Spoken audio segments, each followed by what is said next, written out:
Assalamualaikum warahmatullahi wabarakatuh. Halo semuanya, jumpa lagi bersama saya Waisal Korni di channel Sarjana IT. Dan pada kesempatan tutorial kali ini saya bakal nge-share ke kalian bagaimana cara membuat use case diagram menggunakan Microsoft Visio. Namun sebelum kita beranjak ke video tutorialnya, bagi teman-teman yang belum subscribe, untuk subscribe terlebih dahulu, dan jika kalian menyukai video ini atau sekiranya video ini bermanfaat bagi kalian, silahkan klik like dan jangan lupa untuk aktifkan tombol lonceng agar tidak ketinggalan di video tutorial berikutnya. Oke, jadi di video tutorial kali ini saya akan membagikan tutorial bagaimana cara membuat use case diagram, yang mana use case diagram merupakan salah satu diagram dari UML ya, UML diagram. Nah, pada kesempatan kali ini saya akan membuat use case diagram menggunakan Microsoft Visio dengan studi kasus pada suatu sistem informasi pelayanan desa. Oke, di video sebelumnya saya sudah nge-share ke kalian juga bagaimana cara membuat IRD dari sistem informasi pelayanan desa. Silahkan bagi kalian yang belum menyimak video mengenai IRD tersebut, kalian bisa klik di pojok kanan atas di e-card pada video ini agar kalian bisa memahami untuk cara kerja dari sistemnya, alur kerja dari sistemnya. Oke, tanpa panjang lebar, di sini saya menggunakan Microsoft Visio versi 2016. Ini adalah tampilan awal dari Microsoft Visio. Oke, langsung saja. Di sini ada beberapa opsi atau pilihan. Namun karena di sini saya akan membuat use case diagram, di sini saya pilih yang blank drawing saja ya. Double klik.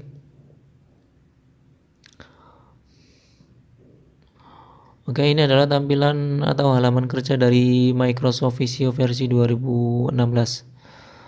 Oke, kemudian kita pilih terlebih dahulu untuk shapes atau bentuk-bentuk dari notasi yang akan digunakan untuk membuat sebuah use case diagram. Oke, di sini ada pilihan more shape di sebelah kiri. Kemudian kalian bisa pilih yang software and database. Kemudian kalian pilih yang software, nanti akan ada pilihan di bawah ya. Ini yang UML yang menggunakan use case. Kalian pilih di sini. Oke. Setelah itu akan tampil notasi atau simbol-simbol yang akan kita gunakan ya. Ini seperti ini, ada aktor, use case, ada subsystem, dan ada association, kemudian ada yang lain. Oke, yang pertama untuk sistem pelayanan desa, pelayanan kependudukan ya pada sebuah desa, maka yang pertama kita membuat use case-nya terlebih dahulu, yakni ada aktornya. Yang pertama ada warga. Sini warga desa.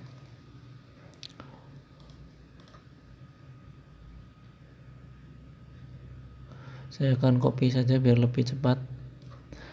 Kemudian di sini ada pegawai desa ya. Pegawai desa. Kemudian saya akan buat lagi di sini untuk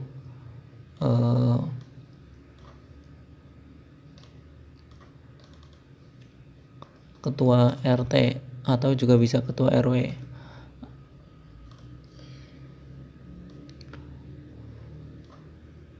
Kemudian yang terakhir di sini ada admin dari sistem itu. Seperti ini ya. Oke, kemudian kita buat untuk use case-nya di sini menggunakan notasi elips seperti ini ya. Yang pertama di sini karena sistemnya yakni sistem informasi pelayanan kependudukan ya pada sebuah desa, yang mana di sini sistemnya yang akan kita bangun, yakni sudah terintegrasi dengan SMS Gateway ya. Maka di sini saya akan untuk use case-nya saya tambahkan SMS notifikasi seperti ini kira-kira. Kemudian untuk use case yang lain saya tinggal kopikan saja.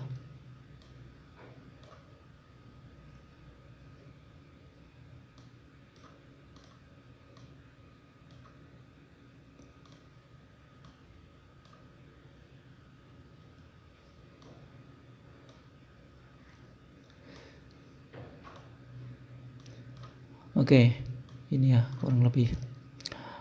Oke, pertama ada use case untuk dari sistemnya itu ada SMS notifikasi ya.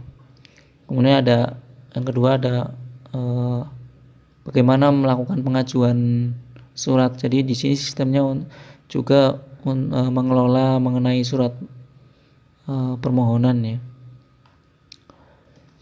Melakukan pengajuan surat seperti itu kira-kira.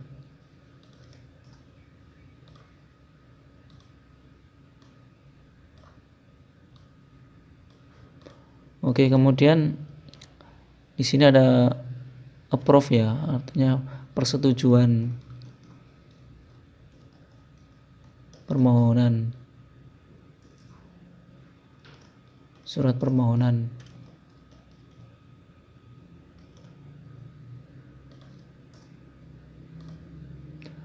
Kemudian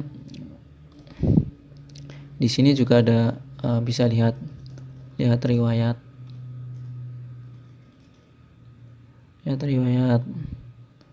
permohonan surat ya.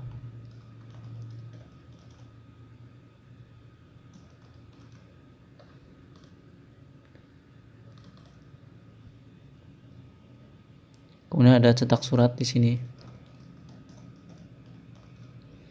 Oke. Kemudian kita akan hubungkan dengan menggunakan simbol asosiasi atau association ini dari warga desa ini.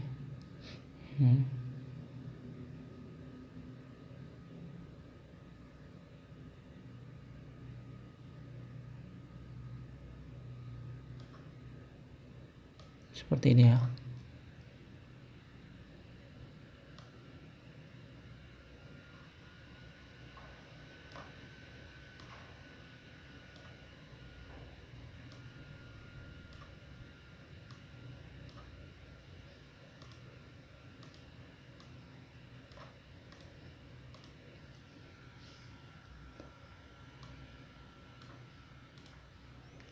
Oke, kemudian terakhir ini. Jadi warga desa ini bisa menerima SMS notifikasi, kemudian bisa melakukan pengajuan surat. Saya akan gunakan untuk simbol association-nya atau garis lainnya ini menggunakan line yang ini ya, biar lebih fleksibel. Seperti ini. Nah, jadi untuk warga desa ini bisa menerima SMS notifikasi, kemudian bisa melakukan pengajuan permohonan surat. Kemudian tentunya untuk persetujuan surat ya, ini tidak bisa dilakukan oleh warga desa. Jadi warga desa hanya bisa melihat riwayat permohonan surat di sini. Kemudian juga bisa melihat cetak surat seperti itu.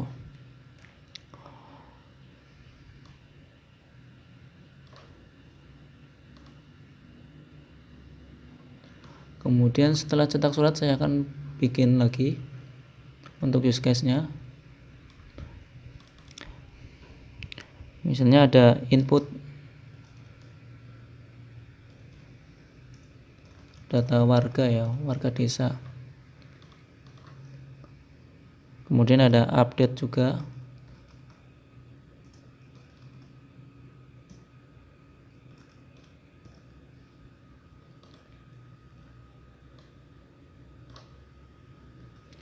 Kemudian setelah input dan update juga ada di sini juga ada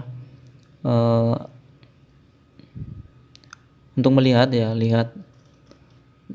mungkin lihat data KK seperti itu. Kemudian di sini juga ada lihat data warga.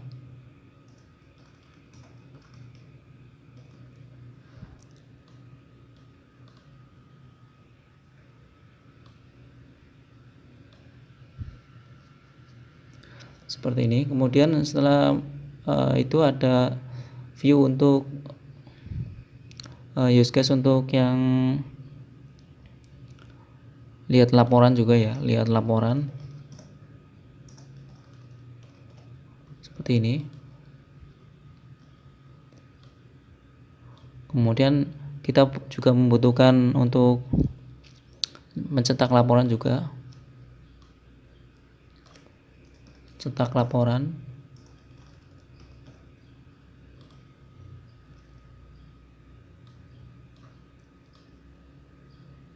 Sini. Kemudian setelah itu, oh ya saya lupa, di sini juga bisa ada input ya, input untuk KK, input KK gitu ya. Kemudian juga untuk mengupdate KK.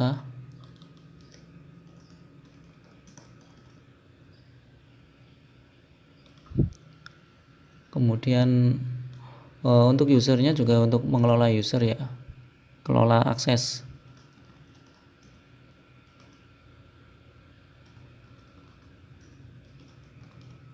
Kelola akses user. Kemudian juga ada misalnya di sini saya tambahkan untuk manajemen suratnya ya. Manajemen surat. Seperti itu. Oke. Kita akan hubungkan terlebih dahulu. Kemudian untuk yang aktor atau yang ini selaku ketua RT atau ketua RW, ini juga bisa ya seperti ini.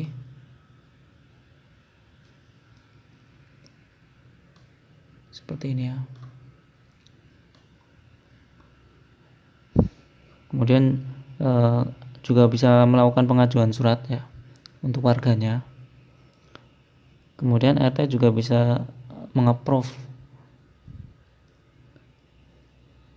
permohonan sini. Kemudian bisa melihat riwayat permohonan surat juga. Kemudian RT juga bisa mencetak suratnya. Setelah itu RT juga bisa melihat data warganya dan data kakaknya ya. Mungkin bisa seperti ini. Untuk input data warga dan update data warga ini tidak bisa dilakukan oleh seorang ketua RT atau ketua RW. Jadi nanti ada tugasnya tersendiri, ada posisinya tersendiri. Oke, itu untuk aksesnya ketua RT atau RW. Kemudian setelah itu ada admin. Dari admin sistem tersebut, admin ini bisa melakukan hampir full akses ya, melakukan pengajuan juga, melakukan pengajuan seperti ini.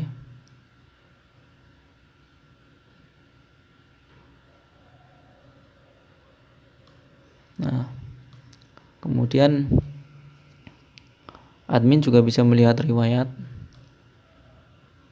Jadi admin ini tidak bisa mengapprove atau menyetujui surat permohonan ya, hanya bisa melihat riwayatnya.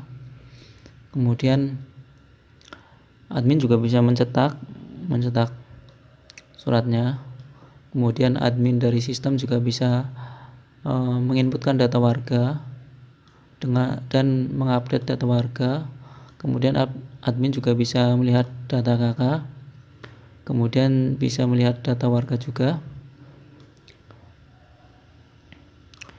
Hampir semuanya full akses ya. Jadi admin juga bisa melihat laporan dan mencetak laporan. Kemudian bisa menginputkan data KK baru dan update dari data KK. Kemudian admin juga bisa mengelola akses user siapa saja yang bisa mengaksesnya. Kemudian yang terakhir, admin juga bisa mengelola dari manajemen suratnya. Oke, itu untuk akses dari admin terhadap sebuah sistem tersebut. Oke, kemudian yang terakhir yakni warga desa ya. Warga desa, maksud saya pegawai desa ya. Jadi di sini pegawai desa ini yang yang ada di desa ya. Jadi bisa selaku bagian-bagian tertentu di sebuah kantor desa ya. Oke, yang pertama pegawai desa ini juga bisa melakukan pengajuan ya. Bisa melakukan pengajuan surat seperti ini. Kemudian pegawai desa ini tidak bisa mengapprove untuk surat permohonan, hanya bisa melihat riwayatnya. Kemudian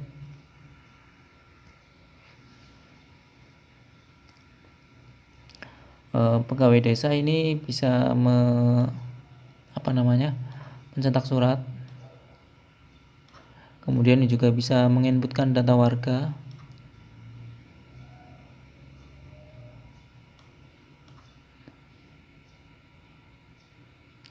Kemudian juga bisa mengupdate data warga.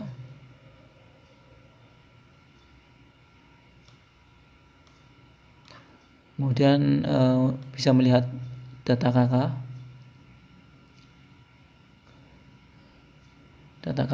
seperti ini. Kemudian juga bisa melihat data warganya, data warga dari masing-masing RT atau RW yang ada di desa tersebut. Kemudian bisa melihat laporannya juga.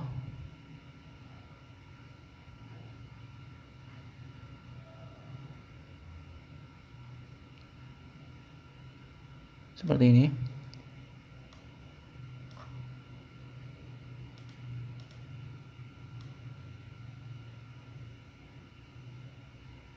Kemudian bisa mencetak laporan untuk pegawai desanya. Ya, seperti ini kira-kira. Kemudian untuk input KK dan update KK ini tidak bisa dilakukan oleh pegawai desa ya, hanya bisa dilakukan oleh admin untuk input KK dan update KK-nya.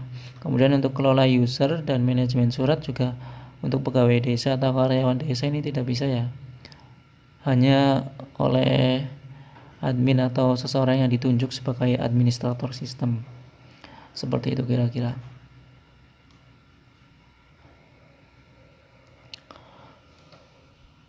Kemudian di sini juga saya bisa tambahkan untuk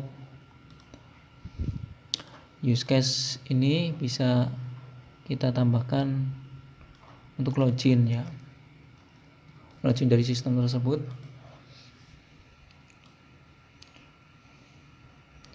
Nah, setelah login ini bisa melakukan pengajuan surat, pengajuan permohonan surat. Kemudian setelah login juga bisa melakukan persetujuan atau approve penerimaan.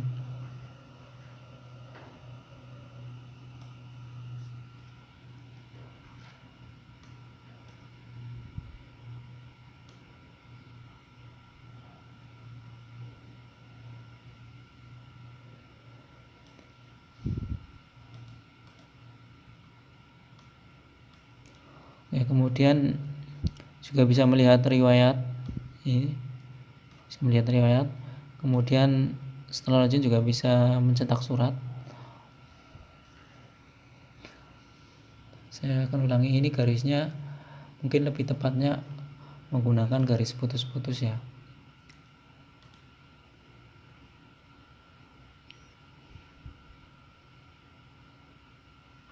Garis putus-putus seperti ini.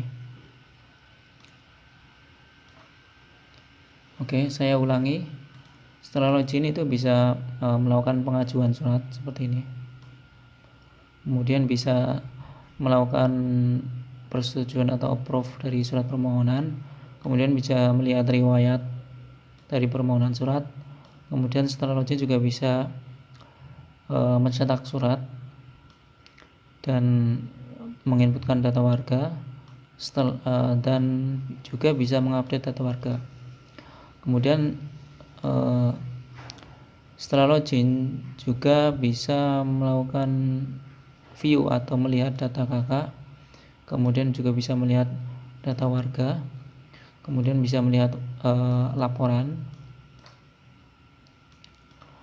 kemudian bisa mencetak laporan juga, kemudian bisa menginputkan data kakak ini khususnya untuk selaku adminnya. Dan setelah login juga bisa mengupdate data kakak dan bisa mengakses mengelola akses user, dan yang terakhir yakni bisa memanajemen dari surat yang ada. Oke, itu mungkin dari gambaran mengenai pembuatan desain diagram use case atau use case diagram pada sistem informasi pelayanan kependudukan dalam sebuah desa. Kurang lebih seperti ini ya. Mungkin jika ada yang kurang bisa ditambahkan nanti buat teman-teman yang akan mengembangkan sistem yang serupa. Oke, mungkin itu saja untuk pembuatan dari use case diagram yang sangat sederhana menurut saya ini. Namun kurang ada penambahan-penambahan yang lain menurut saya. Namun setidaknya dari desain yang sederhana ini bisa membantu teman-teman yang akan membuat rancangan use case-nya, bisa memberi gambaran mengenai poin-poin tertentu, apa saja poin-poinnya yang akan dibuat ya.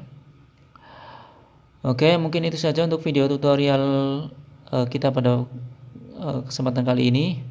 Semoga bermanfaat. Terima kasih atas perhatiannya. Sampai jumpa di video tutorial berikutnya. Assalamualaikum warahmatullahi wabarakatuh.